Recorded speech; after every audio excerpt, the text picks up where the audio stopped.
Hey there guys, yeah, it's me, Crazy Cozzy, back with another DiRT commentary, and today we've got to go over some revisions and some changes that I didn't rant about in the previous video. The Lancia Stratos has that problem still. I mean, same problem I ranted about in the previous video. It still just stops halfway through corners, only not this section. It's always around hairpins or really tight turns. It feels like it's got traction control. It may just be the engine bogging down and or the suspension or both. But it just feels like it stops halfway through the corner, so you have to change down to like first gear, and then you over rev the engine, then you have to change immediately back up in a second. I'm pretty sure professional rally drivers in the 80s, 70s did not have to do this.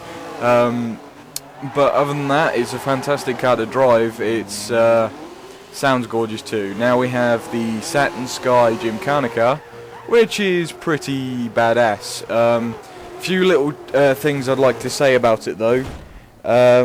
It's rear wheel drive, so you've got that. You've got to focus on that. It's got 800 horsepower, so it has got a power plant when you need it. It does move, it does shift, but it does feel a lot more weightier than most Gymkhana cars. I mean, you can't throw this around as much as the Scion, which is another rear wheel drive car.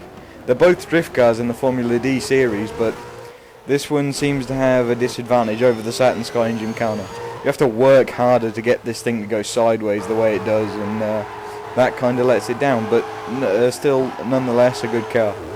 Probably should have been better in a different sort of area, to be fair. I mean, if they implemented drifting into this game, I reckon the Scion TC and the Saturn Sky would have a good time, but unfortunately they don't.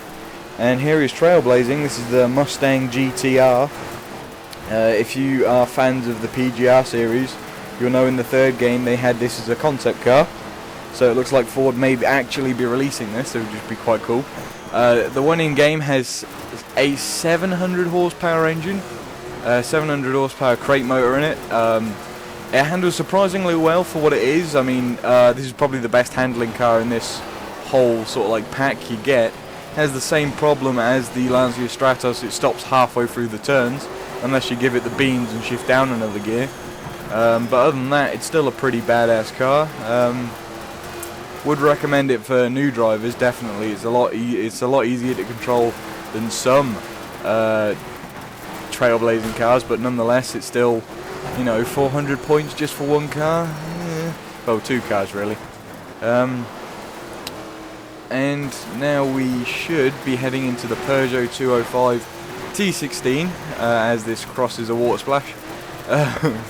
The first time I went round this, I thought, I wonder why it's so shallow there and so deep there. I drove in and destroyed the car.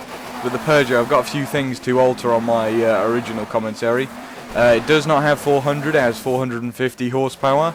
It does not weigh 1200 kilos, it weighs 910. I believe, so it's a little bit heavier and it has the same horsepower, but it doesn't feel like it's like it's got the same amount of power, if that makes sense. The Lancia seems a lot more rapider off the line and a lot more rapider out of the corners. Another issue I stated was that it wasn't fun car to drive. I was wrong. It's a very fun car to drive in the snow. You see me throwing it around quite a bit, and this is a pretty good slide around this hairpin. It's a very nice car to drive, probably worth it just for a drive. I mean, don't expect to win with this car, because the Lancia Delta will destroy you, I promise you.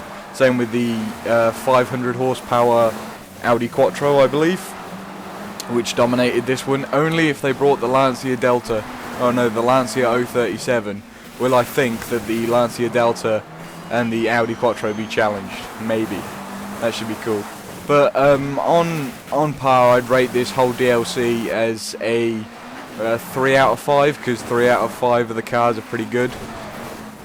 But other than that, guys, take care and enjoy your weekend. Take care.